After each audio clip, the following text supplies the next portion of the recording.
दिसतोय परक्याचा, फुलाच चेहरासा दिसतोय परक्याचा, नसे सुटणार नाजूक गुंता दोष न चरख्याचा, फुले मी म्हटले जे होते पाहुणे ते, तरी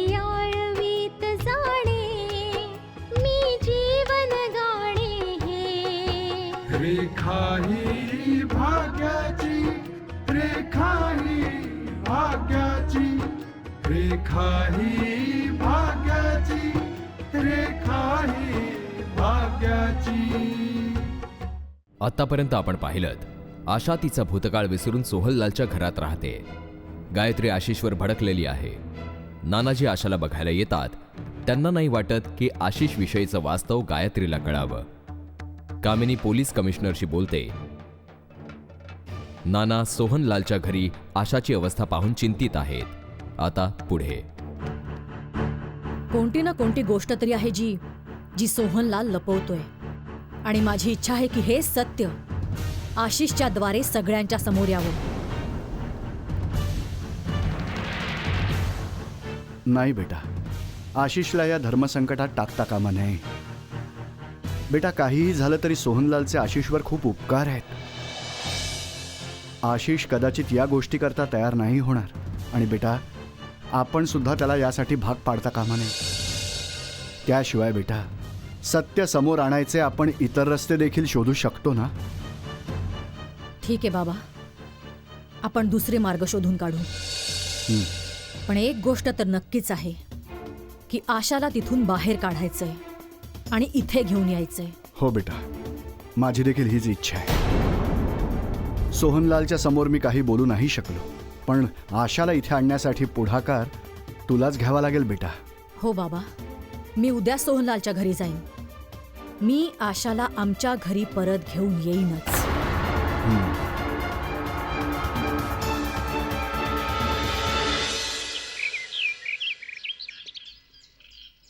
अहो ते पापा. कोयल बाळा, मला कमीत कमी तुझ्याकडून तरी ही अपेक्षा नव्हती की तू असं करशील. मला नव्हतं माहित की तुझ्याकडे सुद्धा वेळ नाहीये. पप्पा, असं काही नाहीये. अगदी असंच आहे बाळा. आशाला कोणी वेळेवर औषधं देणारही नाहीये. पप्पा, तुम्ही आम्हा सगळ्यांवर आरोप करण्यासाठी आशाला इथे ठेवून घेतलंय. तुला हा आरोप वाटतो?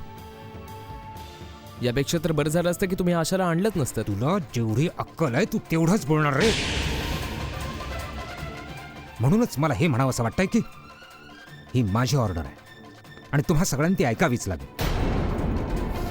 आशाला मी या घरात घेऊन आलोय, आणि जोपर्यंत ती ठीक होत नाही ती याच घरात राहील. समजलं तुम्हा लोकांना? चल ग.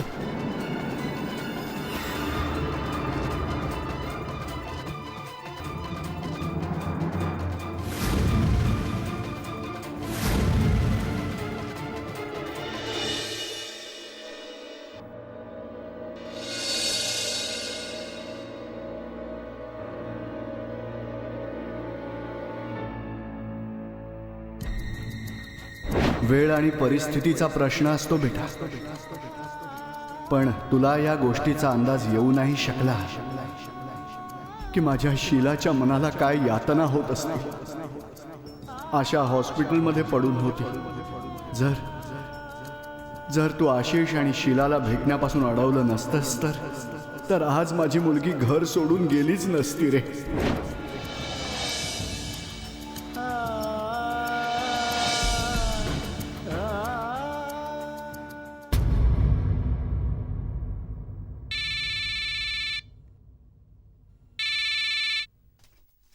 हॅलो. नमस्कार सोहनलालजी. नमस्कार कमिशनर साहेब.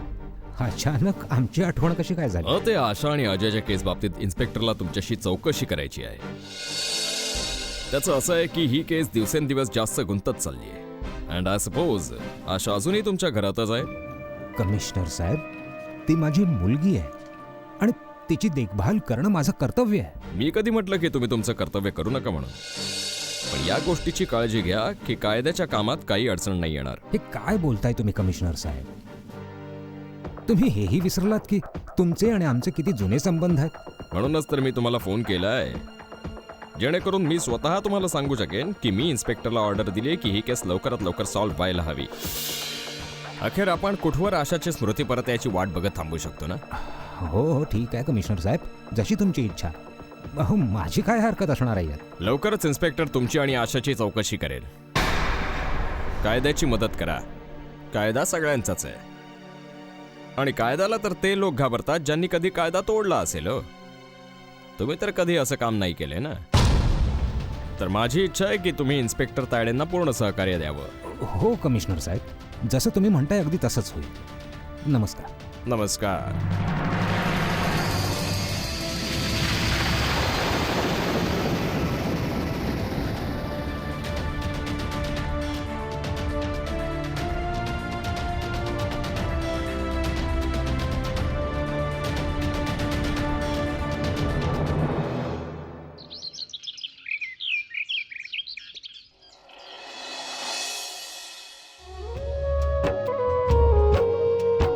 भाग्याच्या रेखात दडले जगणे हे का अधिक सेवा उणे ना कुणास कळले हे अपुले मी म्हटले जे होते पाहुणे ते तरी आळवीत जाणे मी जीवन गाणे भाग्याच्या रेखात दडले जीवन हे का अधिक सेवा उणे ना कुणास कळले हे रेखा ही भाग्याची रेखा ही भाग्याची रेखा ही भाग्याची रेखा ही भाग्याची. हे बघा, आशाला तिच्या धर्माचं पालन तर करावंच लागेल आणि यात अडचणीची अशी कुठलीच गोष्ट नाहीये. आणि यावरून लोकांनी आपल्याला नावं ठेवू नयेत म्हणून तरी आशाला विधवेसारखं राहावंच लागेल. पण गायत्री, तिला ह्या गोष्टीची जाणीवच नाहीये की ती विधवा आहे, तर तू तिला काय काय समजावणार आणि कसं कसं समजावणार?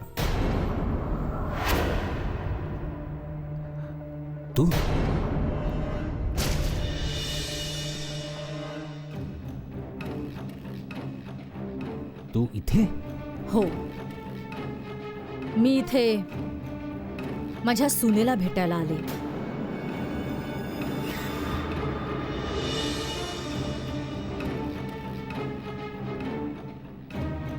मला बघायचंच आहे की खरंच ती इथे कशी येते. काय सांगतेस? आज तुझ्या मनामध्ये आशा करता इतकं प्रेम कसं काय उत्पन्न झालं? त्याचं काय ना मिस्टर सोहनलाल, की जिथे नाती मनापासून निभावली जातात तिथे नाटक नसतंच कधी. आणि जिथे नाटक असतं तिथे नाती असू शकत नाहीत. आणि ही गोष्ट आम्हा सगळ्यांना माहीत आहे की तुम्ही केवळ तुमच्या स्वार्थासाठी हे नातं निभावताय. काय बोलतेस काय तू? काय म्हणायचंय तुला? गायत्री, ह्या भावनांच्या गोष्टी आहेत, तुम्हाला नाही समजणार त्या. तुला हे चांगलंच ठाऊक आहे की आशाची स्मृती गेलेली आहे आणि ती कोणाला ओळखत नाहीये. मग तू तिला भेटून काय करणार आहेस? मी फक्त भेटण्याकरता नाही, तिला माझ्या बरोबर घेऊन जाण्याबद्दल बोलण्यासाठी इथे आले.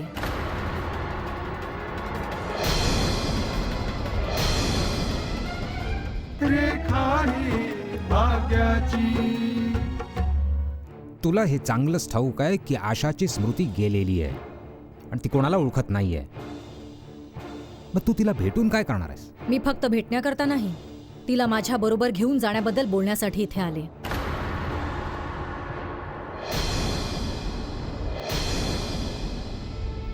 आज आठवण आली तुला तिची? तिला न्यायला आलीयस? याच्या आधी तर मी नाही ऐकलं की तू तिला कधी हॉस्पिटलमध्ये भेटायला सुद्धा गेली होतीस. तुम्ही कधी स्वतःचा मुलगा गमावलाय? नाही ना? मग त्या दुःखाची जाणीव तुम्हाला होऊच शकत नाही. त्यावेळी मी दुःखाच्या वादळात स्वतःच अडकले होते आणि फक्त याचमुळे आशा तुमच्या घरी आली होती, जेणेकरून मी तिच्या वडिलांचा मान ठेवू शकेन. आता पण बघा, मी आशाला माझ्या बरोबर परत घेऊन जाणारच. जोपर्यंत आशाची स्मृती परत येत नाही तोपर्यंत माझी इच्छा आहे की आशाने माझ्याच घरी राहावं, आमच्या बरोबर. आणि मला असं वाटतं की जर ती माझ्या घरात राहिली तर तिची स्मृती लवकरच परत येईल. मिस्टर सोहनलाल, मी एका चांगल्या सायकॅट्रिस्टशी बोलले याविषयी आणि त्यांनी मला सांगितलं की अशा केसेसमध्ये पेशंट्सना तिथे घेऊन गेलं पाहिजे जिथे त्यांनी आपलं पूर्ण आयुष्य घालवलं असेल, जिथली प्रत्येक गोष्ट त्यांच्या ओळखीची असेल, प्रत्येक गोष्टीशी त्यांचं नातं असेल. आणि या घरात तर ती कधीच राहिली नाहीये. तर मग आपण कशी अपेक्षा करू शकतो की या घरात तिची स्मृती परत येईल म्हणून? आशावर उपचार मी करतो आणि तिची स्मृती कशी परत येईल, ती कशी बरी होईल, हे सगळं बघणं माझी जबाबदारी आहे, तुझी नाही. पिता असण्याचं कर्तव्य तुम्ही निभावलंच आहे, आता सासू असण्याचं कर्तव्य मी निभावणार.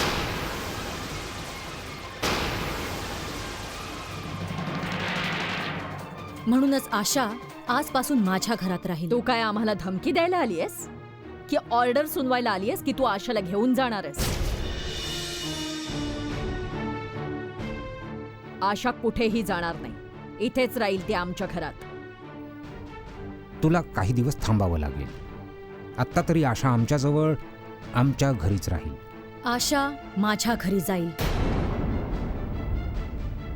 आशा माझी मुलगी आहे आणि तिला जवळ ठेवण्याचा मला पूर्ण अधिकार आहे, हक्क आहे. तुम्ही बहुतेक विसरताय की आशा माझी सून आहे. लग्नाच्या आधी भलेही तिच्यावर तुमचा अधिकार असेल, पण लग्न झाल्यानंतर ती माझ्या घरची ठेव आहे. याचा अर्थ माझी सून. तिची सासू या नात्याने माझ्या सुनेवर माझा अधिकार आहे. आणि आता माझी सून माझ्या सोबत माझ्या घरी जाईल. मी माझा मुलगा तर गमावला, पण आता मला माझी सून गमवायची नाही. मी सन्मानाने तिला या घरातून माझ्या घरी घेऊन जाईन.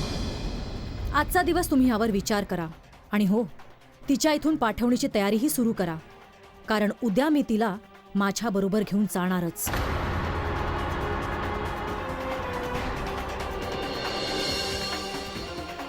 नमस्कार.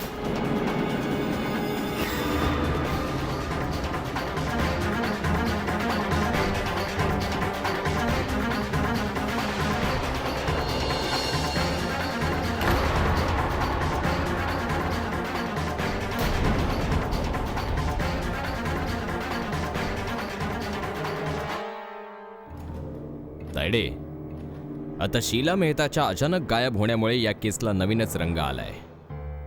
काही समजतच नाहीये, कोण कोणाच्या विरुद्ध आहे, कोण कोणाची शिकार करायला टपलंय, कोणाला शिकार व्हायचंय, सगळं कन्फ्युजन आहे. आणि या सगळ्याच्या मध्ये तो मुलगा आशिष आता आशावर उपचार करण्यासाठी मेहताच्या घरी पोहोचलेला आहे. आणि आता हे सगळेच्या सगळे लवकरात लवकर आशाची स्मृती परत आणण्याच्या प्रयत्नात आहेत. सर, सोहनलाल, आशाकडून आपल्या केसची माहिती मिळवण्याच्या हेतूने विपुल शहा आशाच्या मदतीने सोहनलालला उद्ध्वस्त करायच्या हेतूने, तू आणि मी या केसच्या मुळाशी जाण्याच्या हेतूने, आणि आशिष, कदाचित आशिष आपल्या बहिणीच्या सुखाच्या हेतूने. येस. काही समजत नाहीये की या केसमध्ये जिंकणार तरी कोण. आणि या सगळ्यांच्या मध्ये अजयची आई कामिनी, रिमार्केबल वुमन. बहुतेक पहिल्यांदाच आयुष्यात मेहताला पराभवाचा सामना करावा लागेल. मला वाटतंय की आपण आशाची स्मृती परत येईपर्यंत किंवा या केसमध्ये कमीत कमी आणखी काही घडीपर्यंत वाट बघितली पाहिजे. I think we should weight.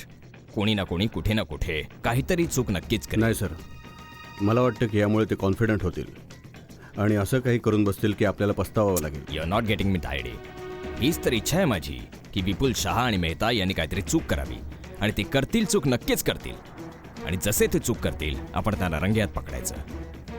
But it now we must wait and watch for right opportunity.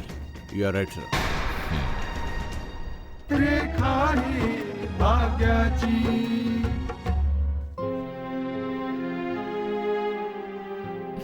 ये काय बघतेस? काही नाही दीदी. दीदी, ही साडी तुला आईने आणून दिली ना? हो, त्यांनी सांगितले की आता अशीच साडी मला नेसावी लागेल. ठीक आहे.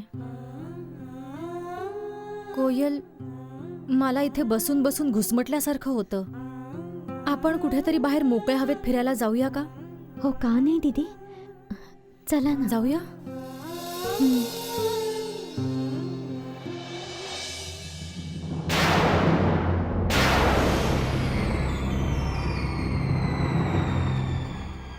कुठे जाताय तुम्ही दोघी? मामा, ते दीदीला खोलीत बसून बसून घुसमटल्यासारखं होत होतं. मग बस थोडंसं फिरायला निघालो होतो. कुठेही जायचं नाहीये तुम्ही दोघींनी. तुला मी समजावलं होतं ना की तू एक विधवा आहेस म्हणून, आणि विधवेचं राहणीमान अगदी साधं सरळ असायला हवं. हो, पण मी तर बस थोड्या वेळासाठीच. कुठेही जायचं नाहीयेस तू. एकतर तुला इथे आणून मी नसती आफत ओढवून घेतली, आणि त्यावर लोक इथे येऊन आम्हाला टोमणे मारतायत, धमक्या देतायत. आणि वर यांचे नखरे तरी बघा. सफेद साडी नेसून फिरायला चालली आहे ही. तू माझं म्हणणं तरी ऐकून घे ना मामा.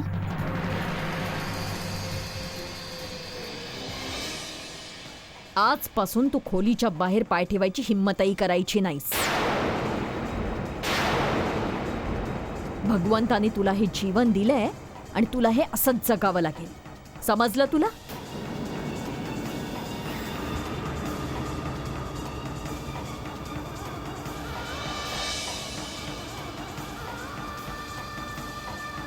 आणि तू कोयल, लक्षात ठेव, आता यापुढे ही चूक परत करू नकोस. हो मम्मा.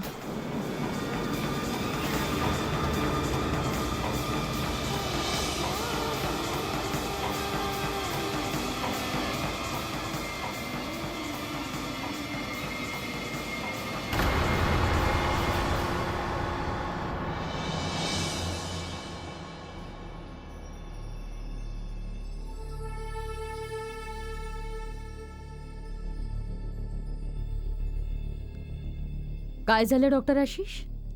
आशाची काही औषधं मागवायची आहेत का? हे बघा, तुम्ही तिच्यासाठी औषधं मागवा अगर मागवू नका, पण प्लीज असं नका करू ज्यामुळे तिची तब्येत ठीक होण्याऐवजी आणखी बिघडतच जाईल. काय मूर्खासारखं बोलतोयस तू? मी असं काय केलंय की आशाचा आजार आणखी बळावेल? या वागण्याला काय अर्थ आहे? तुम्हाला आशाला घराच्या बाहेर पडू द्यायचं नाहीये, लॉनमध्ये जाऊ द्यायचं नाहीये, जिथे तिच्यासाठी हिंडणं फिरणं पाय मोकळे करणं गरजेचं आहे. तू एका डॉक्टर सारखाच विचार करतोयस.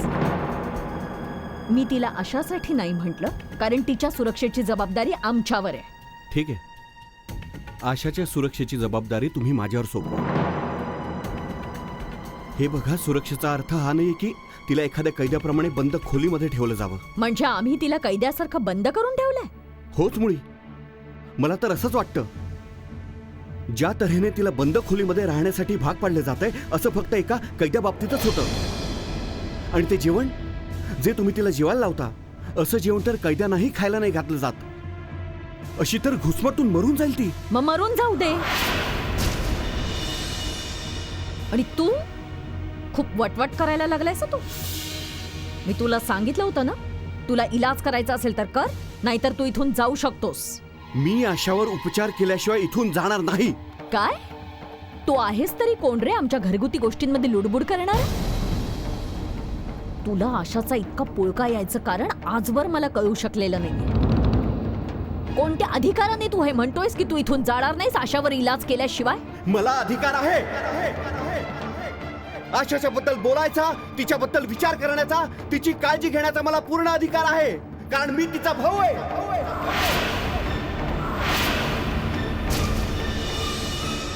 रेखाही भाग्याची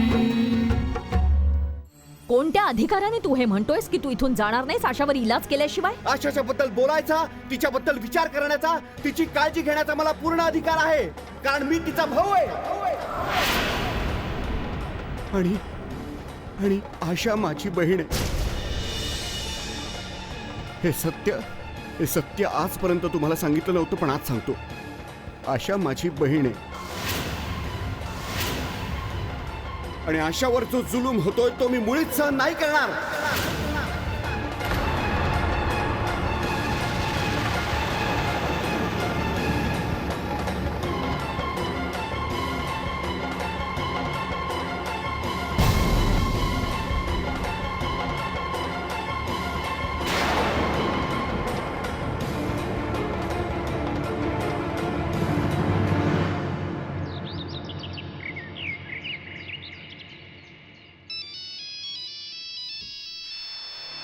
अरे, गायत्रीचा फोन? ही कामिनीबद्दल बोलण्यासाठी तर फोन करत नसेल ना? हॅलो. मी गायत्री बोलतेय. हां बेटा, बोल ना. कशासाठी फोन केलायस? मला तुम्हाला भेटायचंय आज आणि आता लगेच. काय झालं बेटा? तू चिंतेत वाटतेस मला. चिंतांनी तर आपली हद्द ओलांडलीये बाबा. खोट्याचं आणि फसवणुकीचं जाळं कशा तऱ्हेने विणलं जातं आणि कशा तऱ्हेने अंथरलं जातं हे बघून खूप आश्चर्य वाटलं मला. कोणतं खोटं बेटा? आपण प्रत्यक्ष भेटून बोलू नाही शकत का?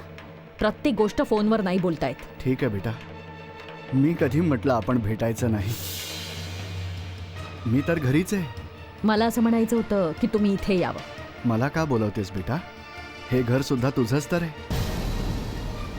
इथेच ये, तू निवांत बसून बोलू आपण. मी वाट पाहतोय तुझी. ठीक आहे, मी येते मग. तुम्ही घरीच थांबा तोपर्यंत, कारण माझ्या प्रश्नांची उत्तरं फक्त तुम्हीच देऊ शकता. येते मी.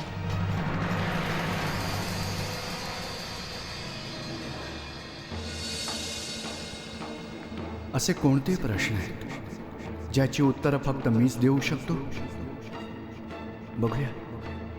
पण काहीही असो, एवढं मात्र नक्की आहे की हे प्रश्न कामिनी किंवा आशाच्या बाबतीतच असणार. बघूया. जर तू इतका सच्चा होतास तर मग आमच्या घरी आला होतास त्याच दिवशी का नाही सांगितलंस तू की सत्य काय आहे, वास्तव काय आहे?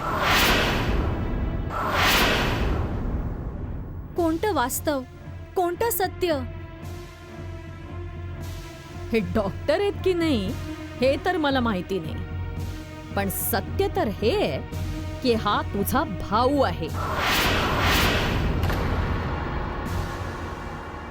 मी सुद्धा रागाच्या भरात त्यानं बोलून गेलो की मी आशाचा भाऊ आहे.